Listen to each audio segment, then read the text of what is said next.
ایک زمانہ تھا جب زمین سے دور جادوئی دنیا میں پریوں کی ایک سلطنت تھی جسے پرستان کہا جاتا تھا۔ یہ جگہ اپنی خوبصورتی، امن اور جادوئی طاقتوں کی وجہ سے مشہور تھی۔ وہاں کے لوگ نیک دل اور خوشحال تھے۔ اس سلطنت پر ایک نیک اور عادل بادشاہ حکومت کرتا تھا، اور اس کی بیٹی شہزادی نور نہ صرف اپنی خوبصورتی بلکہ اپنی نرمی اور نیک نیتی کی وجہ سے بھی مشہور تھی۔ شہزادی نور کی خوبصورتی اور اس کی جادوئی طاقتوں کے چرچے دور دور تک پھیلے ہوئے تھے۔ پرستان کا امن ہمیشہ برقرار نہ رہ سکا۔ اس کی سرحد کے پار ایک ظالم جادوگر زغرون رہتا تھا۔ زغرون ایک خود غرض اور طاقت کا بھوکا شخص تھا، جو چاہتا تھا کہ پرستان کی بادشاہت اس کے قبضے میں ہو۔ اس نے کئی بار پرستان پر حملے کیے، لیکن ہر بار پریوں کی جادوئی طاقتوں نے اسے شکست دی۔ زغرون نے آخرکار ایک چالاک منصوبہ بنایا۔ اس نے سوچا کہ اگر وہ شہزادی نور کو اغوا کر لے تو پرستان کے بادشاہ اور عوام اس کے آگے جھک جائیں گے۔ زغرون جانتا تھا کہ شہزادی نور کو حاصل کرنے کے بعد وہ نہ صرف پرستان کی بادشاہت بلکہ ان کی جادوئی طاقتیں بھی قابو میں لے سکتا ہے۔ ایک رات جب پورے پرستان میں امن اور سکون تھا، زغرون نے اپنی جادوئی طاقتوں کا استعمال کیا۔ اس نے اپنے جادو سے شہزادی کے محل کے محافظوں کو بے ہوش کر دیا اور شہزادی کو محل سے اغوا کر کے ایک اندھیرے اور خطرناک غار میں قید کر دیا۔ یہ غار پرستان کی حدود سے دور ایک پہاڑ کے نیچے واقع تھا، جہاں تک پہنچنا کسی عام انسان یا پری کے لیے ناممکن تھا۔ صبح ہوئی تو محل میں شہزادی کے غائب ہونے کی خبر جنگل کی آگ کی طرح پھیل گئی۔ پورے پرستان میں کہرام مچ گیا۔ بادشاہ نے تمام پریوں کو حکم دیا کہ وہ شہزادی کی تلاش کریں، لیکن کئی دن گزر گئے، شہزادی کا کوئی سراغ نہ ملا۔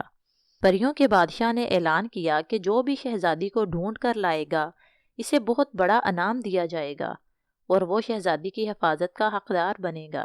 یہ خبر زمین تک پہنچی اور عظیم انسان حاتم طائی کے کانوں تک بھی جا پہنچی۔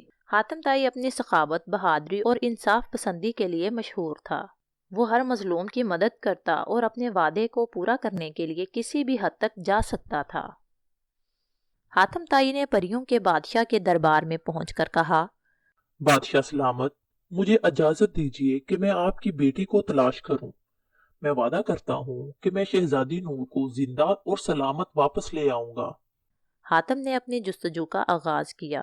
اس نے پرستان کے جنگلات، پہاڑوں اور ویران علاقوں کا سفر کیا۔ راستے میں اسے بے شمار مشکلات کا سامنا کرنا پڑا۔ ایک دن وہ ایک اندھیرے جنگل میں جا پہنچا، جہاں زہریلے سانپوں کا بسیرا تھا، لیکن حاتم اپنی بہادری اور ہوشیاری سے سانپوں کے جال سے نکل گیا۔ ایک دن حاتم کی ملاقات ایک بوڑھے درویش سے ہوئی، جو اپنی جادوئی حکمت کے لیے مشہور تھا۔ درویش نے حاتم کو بتایا کہ شہزادی نور کو زغرون نے ایک غار میں قید کر رکھا ہے۔ وہ غار نہایت خطرناک ہے اور زغرون نے اسے اپنے جادو سے محفوظ بنایا ہوا ہے، لیکن اگر تم دلیر ہو اور اپنے مقصد میں مخلص ہو تو تم اسے شکست دے سکتے ہو۔ حاتم درویش کے دیے گئے اشارے پر غار تک پہنچا۔ غار کے اندر زغرون شہزادی کو اپنے جادوئی جال میں قید رکھے ہوئے تھا۔ جیسے ہی حاتم اندر داخل ہوا، زغرون نے جادوئی طاقتوں کا استعمال کیا۔ ایک خطرناک لڑائی شروع ہو گئی۔ زغرون نے آگ کے گولے برسائے، لیکن حاتم نے اپنی عقل مندی سے ان سے بچاؤ کیا۔ اسی دوران شہزادی نور نے اپنی چھپی ہوئی جادوئی قوت کو استعمال کرتے ہوئے زغرون کے جادو کو کمزور کرنا شروع کیا۔ حاتم نے اس لمحے کا فائدہ اٹھاتے ہوئے زغرون پر وار کیا اور اس کی جادوئی چھڑی کو توڑ دیا۔ زغرون اپنی تمام طاقتوں سے محروم ہو گیا اور بھاگ نکلا۔ حاتم نے شہزادی کو آزاد کرایا اور اسے لے کر پرستان واپس آیا۔ پریوں کے بادشاہ اور عوام نے حاتم کا شاندار استقبال کیا۔ بادشاہ نے حاتم کو پیشکش کی کہ وہ انعام کے طور پر جو چاہے لے سکتا ہے، لیکن حاتم نے کہا، میری سب سے بڑی خوشی یہ ہے کہ شہزادی اور آپ کا خاندان محفوظ ہے۔ میرا انعام دوسروں کی خدمت ہے۔ پرستان میں جشن منایا گیا اور شہزادی نور ہمیشہ حاتم کی احسان مند رہی۔